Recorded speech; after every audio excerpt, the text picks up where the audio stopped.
যদি আজি তুমি হাৰ মানি লোৱা তেনেহ'লে মনত ৰাখক কালি সেইবোৰ মানুহে তোমাক ক'ব যে তুমি হাৰি গৈছা। যদি কেতিয়াবা তোমাৰ ৰখিবলৈ ইচ্ছা কৰে তেতিয়াহ'লে ভাবক কিয় তুমি এইটো পথত আহিছিলা, কিয় তুমি ৰাতিপুৱা সোনকালে উঠি নিজৰ স্বপ্ন পূৰণ কৰিবলৈ ব্যস্ত আছিলা। কষ্ট পাইছে নেকি, ক্লান্ত হৈ পৰিছা নেকি? এইবোৰ বাহানা নচলিব। থিয় হোৱা আৰু ৰান কৰা যেতিয়ালৈকে ছাকচেছ নোপোৱা। এইটো কেনেকুৱা কষ্টটো তেতিয়া লাগিব যেতিয়া তোমাৰ লগৰবোৰে ছাকচেছ পাই তোমাৰ কাষেৰে ঘূৰি ফুৰিব। তেতিয়া কি কৰিবা? তেতিয়া ছুইচাইড কৰিবলৈ যাবা নেকি?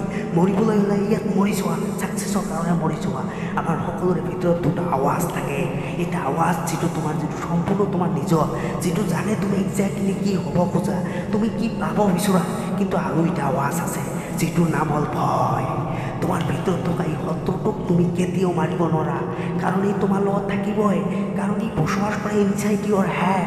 ই উৎসাহিত হৈ থাকে তোমাক ধ্বংস কৰিবলৈ। ই তোমাক বিশ্বাস কৰাব যে তুমি কৰিব নোৱাৰা, তুমি কেতিয়াও সফল হ'ব নোৱাৰা। এইটোৰ কাৰণে তুমি প্ৰত্যেকটো কামত পিছ পৰি আছা। আমাৰ ভিতৰৰ আৱাজটোতে সকলো সময়তে যুদ্ধ কৰি থাকে। সকলো সময়তে তোমাৰ নিজৰ ভইচটো তোমাক কিছু না কিছু কৈ থাকে। সি ভাবি থাকে কেনেকৈ নতুন কিছু কৰিব পাৰোঁ, কিন্তু ভয়ে তোমাৰ সেই চিন্তা ভাৱনাবোৰক বন্ধ কৰি দিয়ে। তোমাৰ স্বপ্নটো যে সঠিক সেইটো প্ৰুভ কৰি দিয়ক। যদি কেতিয়াবা কোনো কাম কৰিবলৈ ভয় লাগে তোমাৰ, তেতিয়াহ'লে এইটো বুজি লওক যে সেইটো এটা সংকেত।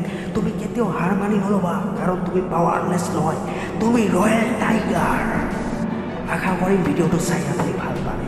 যদি সঁচাকৈ ভাল লাগে তেন্তে চেনেলটো ছাবস্ক্ৰাইব কৰি বেল আইকনটো ক্লিক কৰি লওক, যাতে পৰৱৰ্তী ভিডিঅ'ৰ নটিফিকেশ্যন আপুনি আগতীয়াকৈ লাভ কৰে।